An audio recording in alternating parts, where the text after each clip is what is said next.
A millionaire accidentally marries a poor girl.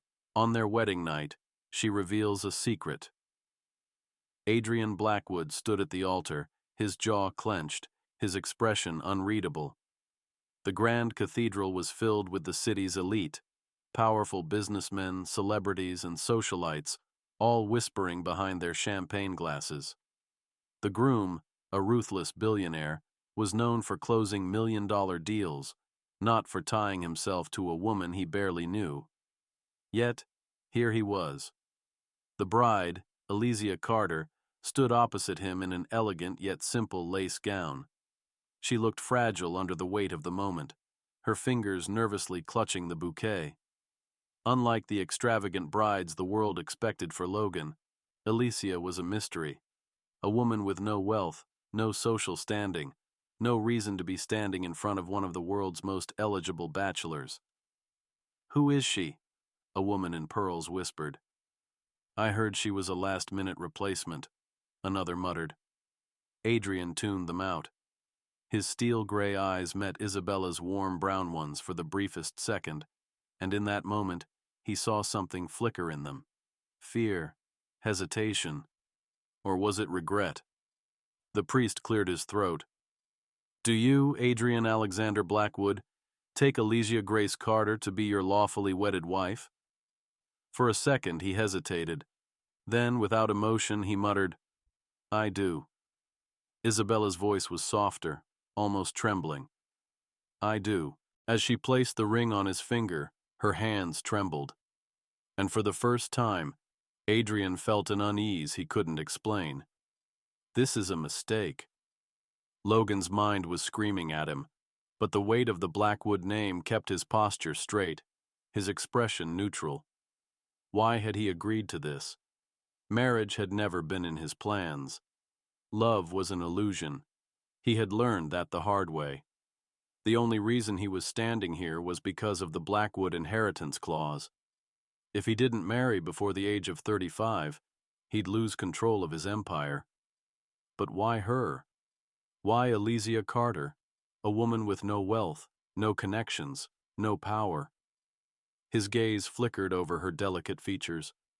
She was beautiful, yes, but he had seen beauty before. This wasn't about love. It never would be. "She's after my money.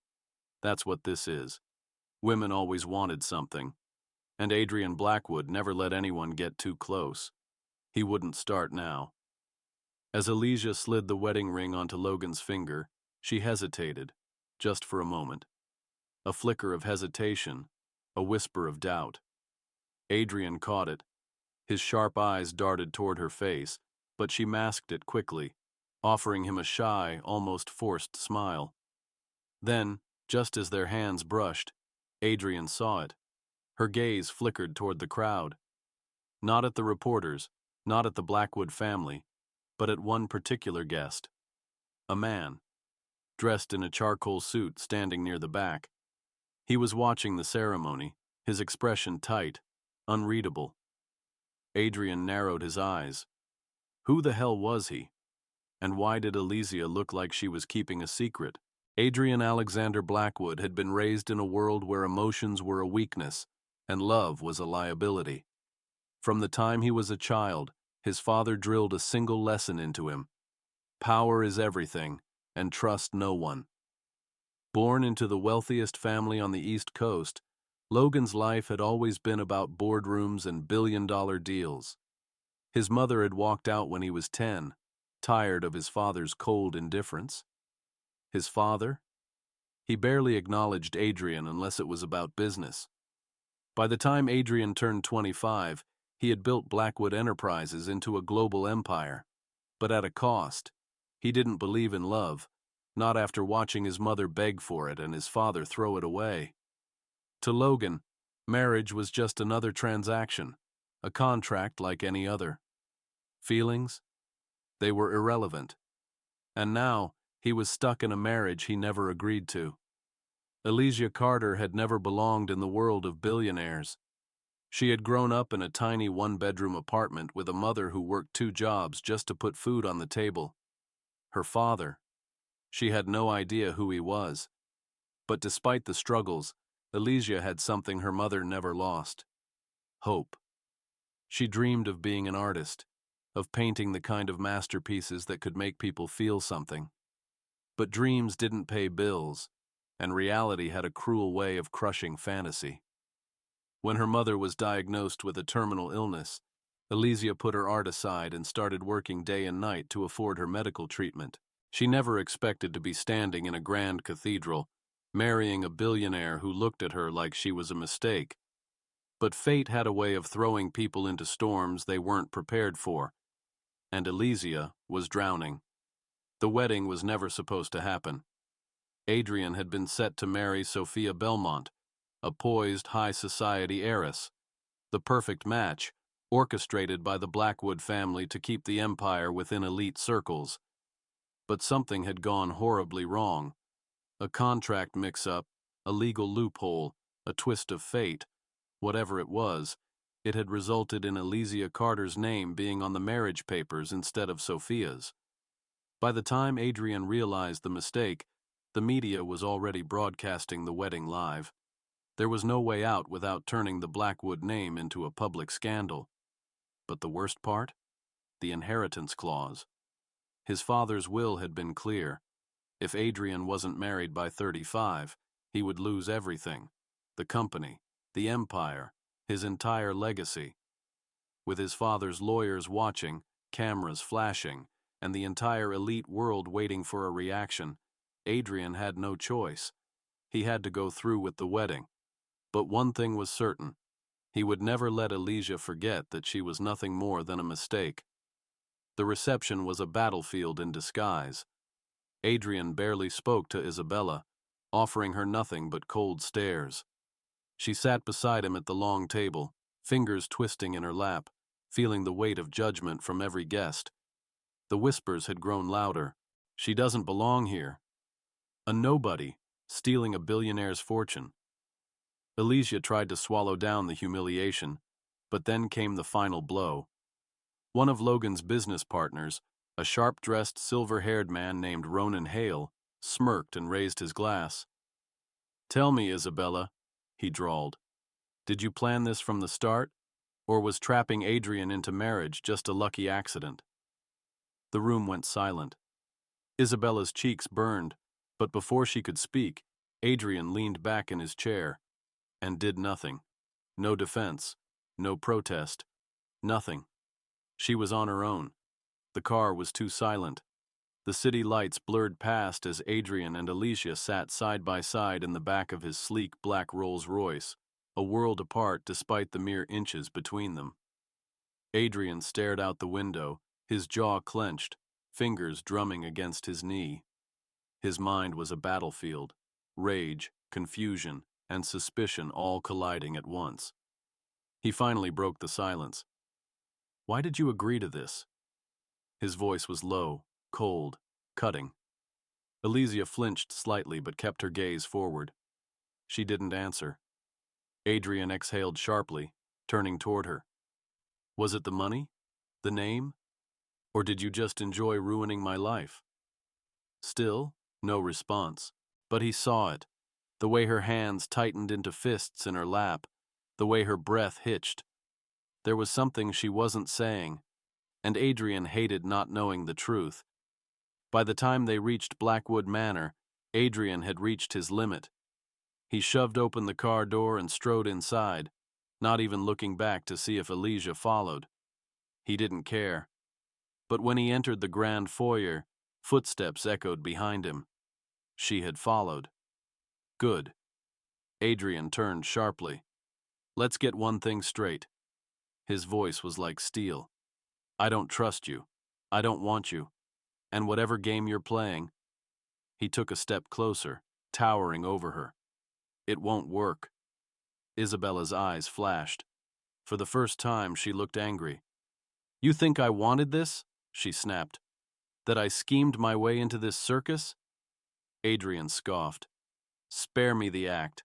Girls like you—" "Girls like me?" she repeated, taking a bold step toward him. "You don't know anything about me, Logan." He studied her, searching for a lie in her expression. but all he saw was hurt. She took a shaky breath. I didn't choose this marriage either. Adrian narrowed his eyes. Then why did you say yes? Her lips parted. She hesitated. Then she whispered, because I made a promise. Adrian stilled. A promise? His heartbeat pounded in his ears. He had expected a lie, an excuse, another plea for sympathy. But this sounded different. Elysia swallowed hard, looking away as if gathering the courage to continue. I married you because... She took a shaky breath. I made a promise to someone who loved you once. Something cold ran through Logan's veins. He stepped closer, voice dangerously low. Who? Elysia lifted her gaze to his, soft, sad, haunted. She parted her lips to answer. Fade to black. Suspense. Adrian stood frozen in place, Isabella's words echoing in his mind. I made a promise to someone who loved you once. Who? His mother? A childhood friend? Someone he had forgotten? Adrian clenched his fists. He hated not being in control, and this woman, this stranger, was keeping him in the dark. That night, as Elysia disappeared into the guest bedroom, Adrian made a call. Find everything you can on Elysia Carter, her family, her past, everything. His private investigator, a no-nonsense man named Ronan, didn't ask questions. Consider it done. For the next few days, Adrian watched Elysia carefully. Every time he tried to question her, she dodged, deflecting with polite smiles and vague answers. Why was she hiding the truth? Then, Ronan called back. You're going to want to see this. The truth wasn't in documents or records. It was in Isabella's eyes. Late one night, Adrian found himself unable to sleep. The house was silent except for the faint creak of the front door. Curious, he followed the sound. Outside, beneath the glow of a lonely streetlight, Elysia stood near a black car. She wasn't alone. An elderly woman dressed in mourning black held Isabella's hands. Adrian stayed hidden, listening. He doesn't know, does he? The woman asked softly. Elysia shook her head. Not yet. She glanced toward the night sky, her voice breaking. I miss him. Every single day. The woman squeezed her hands. You did the right thing. Tears slipped down Isabella's cheeks as she whispered, I hope so. Logan's stomach twisted. She wasn't a gold digger. She wasn't playing a game. She was mourning. But who? The next day, when Ronan's report arrived, Adrian flipped through the pages, until one photo made his breath catch. It was Isabella, standing in front of a grave. And the name on the tombstone? His mother's. Adrian had spent years keeping people at arm's length. It was easier that way. But now, Isabella's presence unsettled him. He found himself watching her. The way she quietly helped the house staff. The way she smiled, even when no one was looking. Then came the moment that changed everything. One evening, Logan's father, an aging man with a sharp mind but a failing heart, collapsed in the study. The house fell into chaos. Staff scrambled, doctors were called. But it was Elysia who acted first. Lay him on his side, elevate his legs. Her voice was calm, firm, sure. She stayed with him through the night, holding his hand, whispering soothing words. When Adrian entered the room hours later, his father was stable, and Isabella was asleep in a chair beside him, exhaustion written across her face.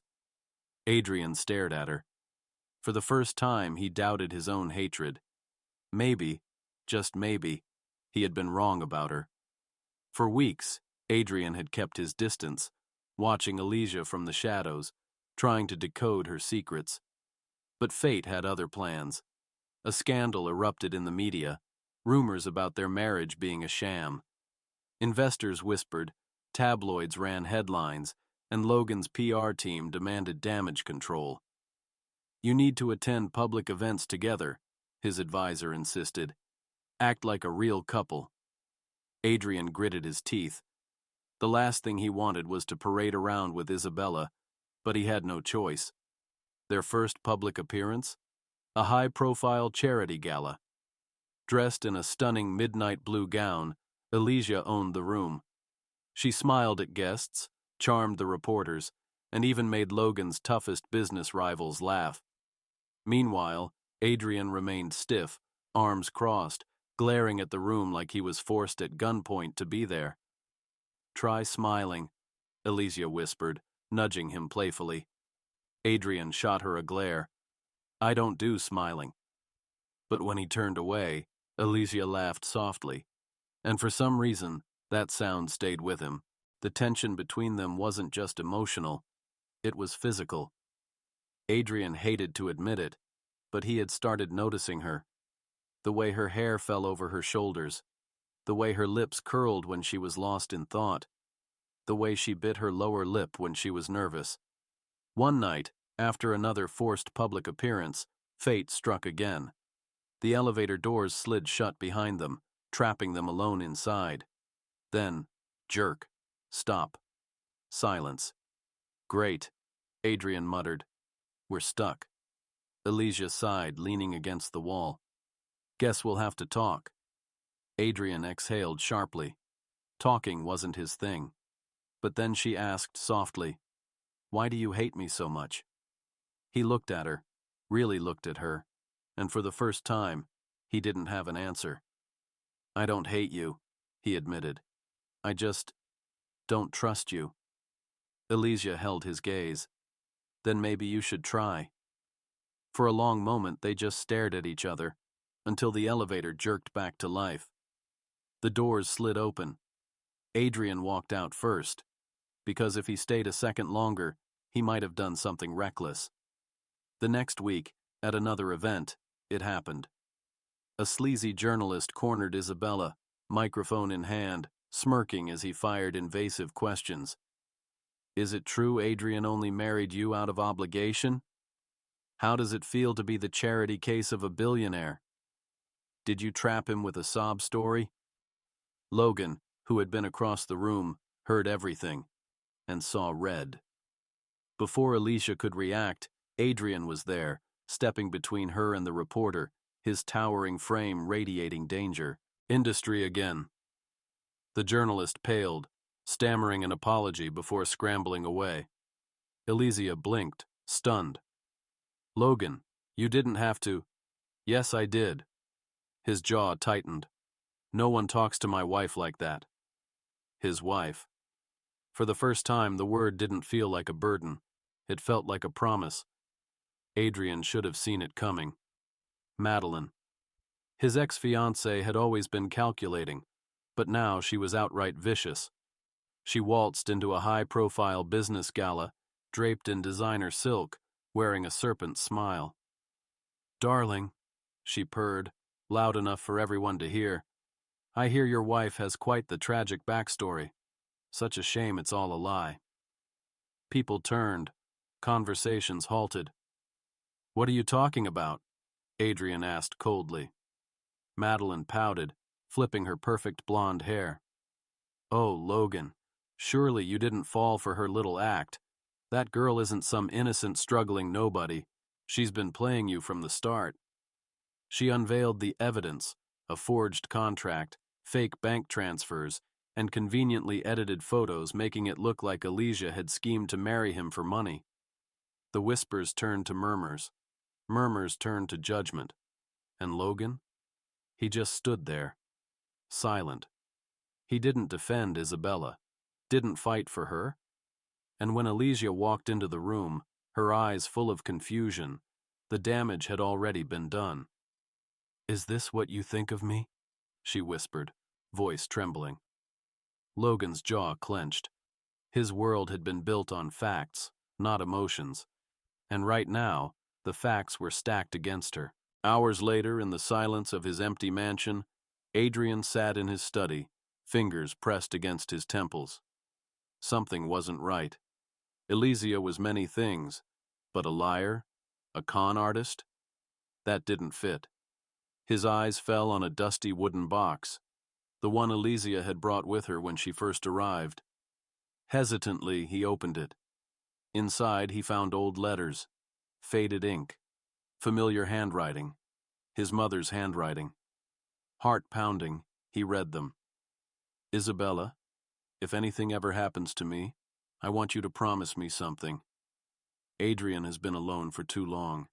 He doesn't believe in love, but one day he'll need someone to remind him what it means. He won't trust you at first, but stay strong, sweetheart. He's worth it. The truth hit him like a punch to the gut. Elysia never wanted his money. She was just keeping a promise. To the one person Adrian had loved and lost, and he had let her go. By the time Adrian found her, it was too late. Elysia stood at the train station clutching a small suitcase, the last remnants of her dignity. She looked at him with cold, unreadable eyes. "Why didn't you fight for me?" she asked softly. Adrian swallowed hard. He, the ruthless billionaire, the man who feared nothing, had no words. "I never wanted your fortune, Logan," Elysia whispered. "I only wanted to keep my promise." Then she turned and walked away. Adrian let her go. For the first time in his life, he regretted it. Adrian had never felt fear before, not when making billion-dollar deals, not when standing in front of ruthless investors. But now, as he raced through the rain-soaked streets, desperately searching for Isabella, his heart pounded with terror. She was leaving. Forever. His car screeched to a stop outside the train station. He jumped out, ignoring the downpour soaking through his tailored suit. The train was already boarding. Number. And then, he saw her. A small figure standing on the platform, holding her suitcase, about to disappear. "Isabella!" His voice cut through the storm. She froze, turned. Adrian ran to her, breathless. "Don't do this." Her eyes, full of pain, locked onto his. "Why? So you can doubt me again?" "I don't care about the past." His voice was raw, desperate. "I don't care about the mistakes. I love you now." Isabella's breath hitched. Adrian grabbed her hands, gripping them like a lifeline. "You weren't an accident, Isabella. You were the best thing that ever happened to me. I was just too blind to see it." Her tears mixed with the rain. For the first time, she saw the truth in his eyes. But was it too late? The next morning, the world woke up to a scandal. A billionaire CEO, soaked to the bone, proposing to his wife in the middle of a train station. Public, unscripted, real. Adrian didn't care. He stood before Isabella, in front of cameras, reporters, and gasping onlookers, dropping to one knee. He pulled out a ring, a different one he chose, not his lawyer's. "Marry me again," he said, voice steady but full of emotion. Not by accident, but by choice. Isabella's hands covered her mouth. Tears spilled down her cheeks. This time there was no contract, no obligation, just love. She knelt in front of him, threw her arms around his neck and whispered, "Yes,